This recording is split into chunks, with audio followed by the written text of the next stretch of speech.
বিসমিল্লাহির রহমানির রহিম। সূরা ৩ ৪ নম্বর আয়াতে বলা হয়েছে, কেউ যদি আপনাকে অসুন্দর বলে তাহলে তার জন্য কখনো মন খারাপ করবেন না, আফসোস করবেন না, বরং মুচকি হেসে বলবেন আলহামদুলিল্লাহ। আল্লাহর কাছে প্রত্যেক চেহারা অনেক সুন্দর। আল্লাহ পাক আমাদেরকে অত্যন্ত যত্ন সহকারে তিনি সৃষ্টি করেছেন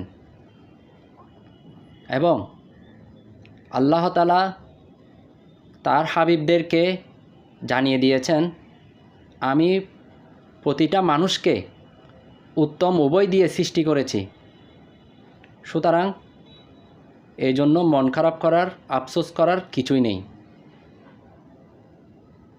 সমাজে যারা এরকম আপনাকে মানুষের সামনে ছোট করে এবং আপনি দেখতে সুন্দর নয়, আপনি কুৎসিত, খালা, বোবা, এগুলো বলে আপনাকে অপমান করবে,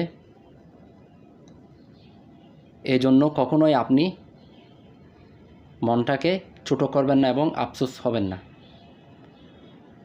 কারণ আপনি ওই ব্যক্তির কাছে সুন্দর না হতে পারেন, কিন্তু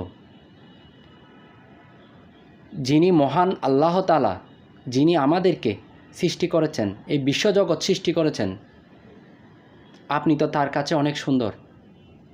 তাহলে ওই ব্যক্তির কথায় কেন আপনি মন খারাপ করবেন? সুতরাং মন খারাপ করার কিছুই নেই। এই সমাজে চলতে গেলে অনেকে আপনার ভালো দিকটা পছন্দ করবেন না।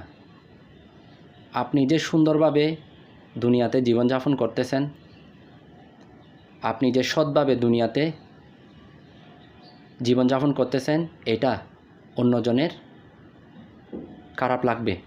কারণ সে তো আপনার মতো চলতে পারে না, আপনার জায়গায় পৌঁছাতে পারে না।